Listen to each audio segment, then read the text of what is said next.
Welcome sa Dris TV. Kung interesado ka sa ganitong news, huwag kalimutang isubscribe ang ating YouTube channel. Maraming salamat!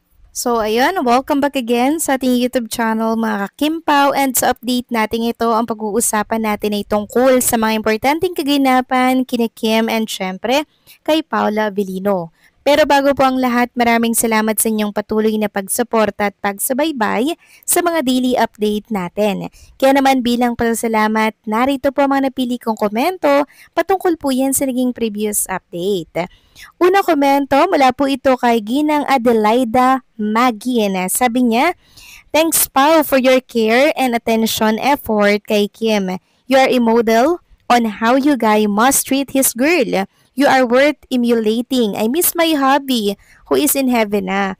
Very patient and hatid na sundo sa akin sa workplace and in all activities na event. God bless you and Kimi and your loved ones." Kinalulungkot ko pong marinig na wala na po palang inyong partner katulad po ni Paula Avellino na very maalaga, very caring. Yan po kasi yung isa sa mga dream or gusto ng isang babae, yung pinaparamdam sa kanila na importante sila, na mahalaga po sila, no, sa pamamagitan po ng pag-aalaga. At nakikita natin yon kay Paula Avellino sa ginagawa niya po kay Chinita Princess. Ito yung lagi nating pinagpipray na sana po makahanap si Kim Chiu ng lalaki na alagaan siya, 'di ba? Yung mamahalin siya, and itatrato po siya na parang prinsesa, and nakikita natin talaga yon kay Paula Avellino. So isa na lang naman yung ating kahilingan ngayon, which is makasal sila at magkaroon po ng buo at masayang pamilya. So, lagi natin yung hilingin sa nasa itaas kasi ang prayer po, mga kakimpaw, alam naman natin na very powerful. So, maraming salamat po sa komento. Ginang Adelaida Magin, God bless po at mag-iingat kayo palagi. At ang next comment naman mula po kay Ginang Ligaya Esteban. Sabi niya, anong pangit na attitude ang ipinakita, lagi nga siyang nakaalalay. Ayaw ni Paula ng PDA, pero lahat ng mga nakasama niya nagsasabing sweet sila off-cam. At saka lahat ng ginagawa ni Paulo, mulat sa pool kung pagbabasehan mo, talagang crush na crush niya si Kim. So yung mga nagsasabi po na pangit daw yung ugali ni Kim Chiu, mga bashers lang yan. Kasi tayo, kilala po natin si Kim, diba? Ganun din si Paula Avellino. Hindi po pangit ang kanilang ugali, bagkus napakababuti po ng kanilang puso.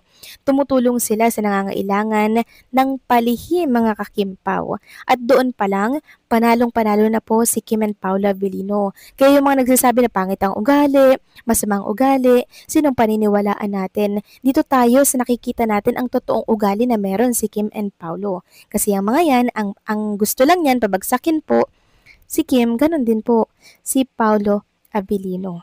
So maraming salamat po sa mga komento ninyo. God bless po at mag-iingat po kayo palagi.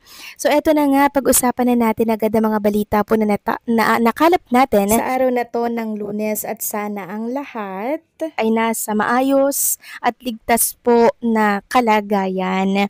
So unahin natin ang tungkol dito sa trending in the Philippines, which is itong The Alibay Top 1 on Prime, pang 23 spot po na trending in the Philippines, na merong 14K na post. Grabe no, ilang araw na bang umeere itong The Alibay sa Prime, pero still, araw-araw trending itong The Alibay ni Kim and Paula Avellino. Paano ba naman hindi magti-trending? Talaga namang tumatatak sa isipan natin yung mga eksena ni Stella Marie. And itong si Vincent, mga kakimpaw. So sana nga mag-Friday na, no? Kasi gustong-gusto ko na ring makapanood ng The Alibay. Kayo ba, mga kakimpaw? Sana ang lahat po ay nakapag-subscribe na sa Prime Video PH. Samantalang next topic naman tayo. Pag-usapan natin, mga kakimpaw, itong nakita ko pong picture na sinare po ng isang Kimpaw account. Dito yan sa X. So, may eksena po dito si Kim and Paula Avellino, and parang nagme-memorize sila ng kanilang linya. Tapos, nahagip po ng camera itong si Kim and Paula Avellino sa gilid. Ayan po sila mga kakimpaw, o Kim and Paula Avellino, magkatabihan sila dyan. And marami nga ang nakapansin agad, ang lilinaw talaga ng mata ng mga Kimpaw fans, ano? Talagang matang agila po sila. Ayan po si Kim and Paula Avellino, oh. Ewan ko kung anong ginagawa nila dyan.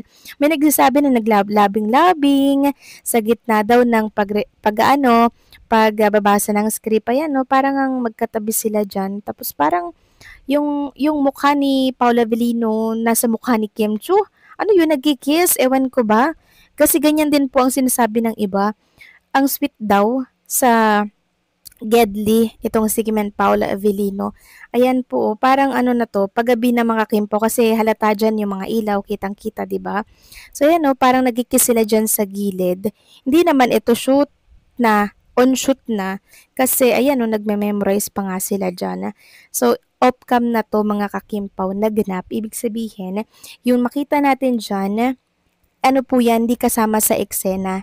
Yan talaga yung bebe time nila mga kakimpaw, na kahit nasa kalagitnaan po ng pagme-memorize ng kanilang mga script, Diyos mio marimar, ayan po, at naglalabing-labing sa gilid. Grabe naman ka-sweet nitong magjowa na to, di ba? So hindi talaga sila mapaghiwalay. Kung nasa ng isa, andun din po yung isa mga kakimpaw. Nakakatuwa lang, di ba? Isang patunay at malaking pruweba na po yan na talagang mahal niya po si Chinita Princess. Kasi kahit ilang segundo lang, ayaw niya pong mawalay. Hinahanap niya agad si Chinita Princess, mga kakimpaw. Ito yung tinatawag na love, 'di ba? Yung parang hindi po kakayanin na mawala ang isang babae. Yan pa nga lang, 'di ba? Mawali lang sa piling niya, parang hinahanap niya agad, aligaga agad si Paula Avellino. Yun yung totoong love mga kakimpaw. Iba kasing magmahal si Paula Avellino. Seryoso po yan. And alam nyo, base sa mga nababalitaan ko sa mga past relationship ni Paula Avellino, si Paolo po ang niloloko ng babae. So, ibig sabihin, talaga itong si Paula Avellino, pag nagmahal, seryoso. 'Di ba? Wala po ako nakikita na nanloko siya ng babae, na ng ano siya, no, nag two-time siya, wala mga kakimpaw.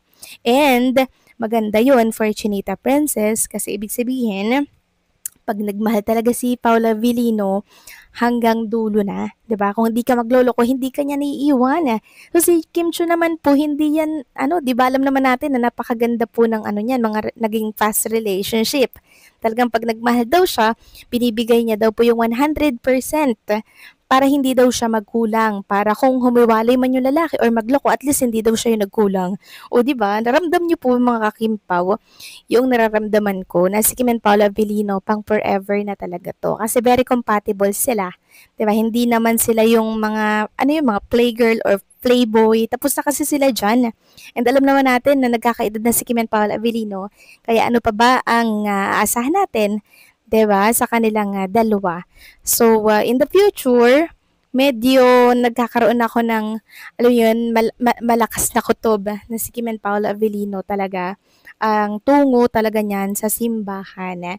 Kasi wala naman sa kanilang ano walang playboy at playgirl lahat sila, parehas silang dalawa, seryosong magmahal. Kaya saan pa ba ang punta? E di sa simbahan mga kakimpaw, kayo ba? Anong say nyo dito? Please comment down below.